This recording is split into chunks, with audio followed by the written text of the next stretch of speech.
While there hasn't been any tease for what the Wyatt Sicks could potentially do this coming week on Monday Night Raw, there is something really important I need to talk about, and I know a lot of people are going to be happy about this, purely because of the amount of comments I get on a weekly basis about it. The Uncle Howdy replica mask is back in stock on WWE Shop. That's really cool. We haven't seen this mask, obviously, since the Wyatt Sicks returned. I don't think there's any plans to reuse it. But it is the mask that Bray Wyatt returned to WWE in. And for that reason, I'm sure a lot of people are going to want it for that reason. And also, Halloween's coming up. I really do hope we get the replica masks of the Wyatt Sicks members. But obviously, I don't know how far away we are from that. I will definitely be buying them, though. And in case you did miss it, we did do a video yesterday because there did seem to be quite a lot of Wyatt Sicks related news to talk about. So that video is up on the channel now. This is things you might have missed from WWE Smackdown. Make sure you hit the like button. And if you are new to the channel, hit the subscribe button too. Randy Orton caught once again looking at the World Championship, although he would tell Cody that he has his back. And he'll forever have his back, even after all the Bloodline stuff is done and people are coming for the belt. I don't trust you, Randy. Never trust a Viper, Cody. What a presentation tonight for Jacob Fatu, coming out ahead of the Bloodline to clear the path for Solo Sikoa, taking out Theory, showing off his athletic ability against DIY. Great segment transition. Love that. Solo would say that if Roman Reigns was to return, he will acknowledge Solo as his tribal chief. But he said tonight wasn't about Roman. Tonight was all about Cody Rhodes. Cody would come out and say it's practically official. Cody vs Solo at SummerSlam. The brawl was on. Randy Orton would come out and try and make the save, but it didn't really go to plan. 2-on-4. Cody tied up in the ropes, and they said it. Randy Orton, the Viper, got defanged. This is insane. This was not the expected outcome tonight. I think majority of people thought Jimmy Uso was going to return, but no. Once again, the Bloodline stand tall. The new Miss Money in the Bank, Tiffany Stratton, would kick off SmackDown tonight, and yes, it was Tiffy time for a celebration. I really hope, though, they give Tiffany a customized briefcase. We see a lot of people get custom briefcases, so it's not out of the realms of possibility at all. And from a merch point of view, I'm sure it would sell. Even if they just did a simple change of the colour of the words becoming pink and stuff like that, turning the gold pink.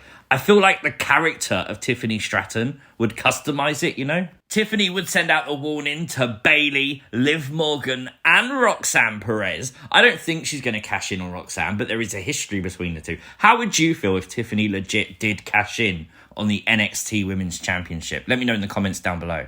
Bayley obviously would hear that warning and come straight to the ring confronting Tiffany, basically saying in 2019, when Bayley won the Money in the Bank, Tiffany didn't even know what WWE was. Nia Jax would come out. Now, this is where it's interesting because Nia Jax is Bayley's opponent for SummerSlam, something Bayley preyed on a little bit as she sort of played the seed that Tiffany could cash in on Nia. Tiffany could cash in during their match. Well, the beatdown of Bayley was then on, and she'd be saved by Mishin as we set up her first match of the night, which was Mishin versus Nia Jax. The match would be quite short. Nia Jax would pick up the win. Did you notice, though? Nia, after victory, put the 1 to the sky. Could Nia still join the Bloodline? There was a post-match beatdown of Bayley where Tiffany Stratton would tease cashing in, and she nearly did, until Nia Jax stopped her. You could see it ticking in Nia's head that everything Bayley said is true.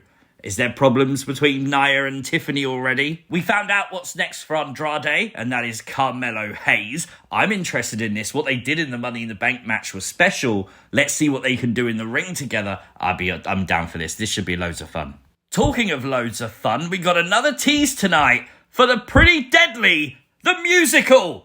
Yes, boy! I really want this musical. They said they were trying to get funding from Nick Aldis. Can we start a campaign that if Nick Aldis says no to the funding, that we set up a GoFundMe or something? I'm sure we could do that, right? We need Pretty Deadly the musical. We've been good, right? We deserve Pretty Deadly the musical. It was revealed today that WWE is bringing its best to the ring in Call of Duty Season 5 on July 24. A collaboration between Call of Duty and WWE. I have no idea how this is going to work, but I'm so intrigued. Genuinely, this could be really cool. LA Knight would come to the ring tonight to reveal that he has got a contract for a match with Logan Paul at Summerslam for the United States Championship. Now, while LA Knight signed the contract, he wanted Logan Paul to. Of course, Logan Paul isn't there, playing off of all the stuff with Logan not showing up. LA Knight, I tell you what, I'm 100% sure he's going to beat Logan Paul. And I feel like when he does at SummerSlam, that pop's going to be huge, isn't it?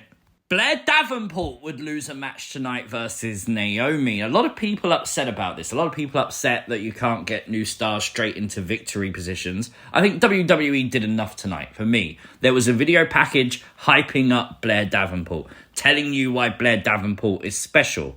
Now, while she hasn't been featured on TV a lot, this is just the start, and it seems to be a story going on with Blair. Not only after the match did she shake the hand of Naomi before attacking her from behind, but earlier on in the night you might have missed, behind Byron Saxton, you can see one half of the women's tag champs, Isla Dawn, talking to Blair Davenport. Now obviously WWE do this as a little Easter egg as to something that's brewing. I wonder what's brewing between the tag champs and Blair Davenport. And actually, thinking about it, does Alba Fire even know? A tag team match happened on SmackDown tonight between Baron Corbin and Apollo Crews versus Angel and Berto. It would be Legado picking up the win. I didn't mind seeing Apollo team with Baron Corbin. I think it's fine, but I do think Legado winning was the right call. WWE revealed Logan Paul would be live on SmackDown next week. It would be a nice change, but there's a lot of people wondering if LA Knight could do a home invasion to get that signature. I don't think so with Logan Paul being on the show next week. Do you know what I mean? One last chance for A-Town Down Under tonight in SmackDown's main event match as they had a rematch for the tag team titles against DIY. Honestly, match of the night, easily. You could kind of sense during the match there was a bit of frustration from Grayson Waller with Austin Theory's performance. Things did go wrong as they tried to steal DIY's tag team finishing move, and then that knee to the face by Waller to Theory allowed DIY to pick up the win. And while Waller and Theory were arguing on the outside, that is when Jacob Fatu would attack Austin Theory. Grayson Waller would run away again. That is the story right now with A-Town Down Under. There was a lot of talking points tonight, but I just kind of feel like SmackDown had a reset tonight. It was very weird. It felt like the show didn't really flow the way it normally does. For me, a 6 out of 10 is fair. Let me know your thoughts in the comments down below. Subscribe to the channel if you're new. Hit the notification bell. Like the video. Share the video. See you next time. Peace!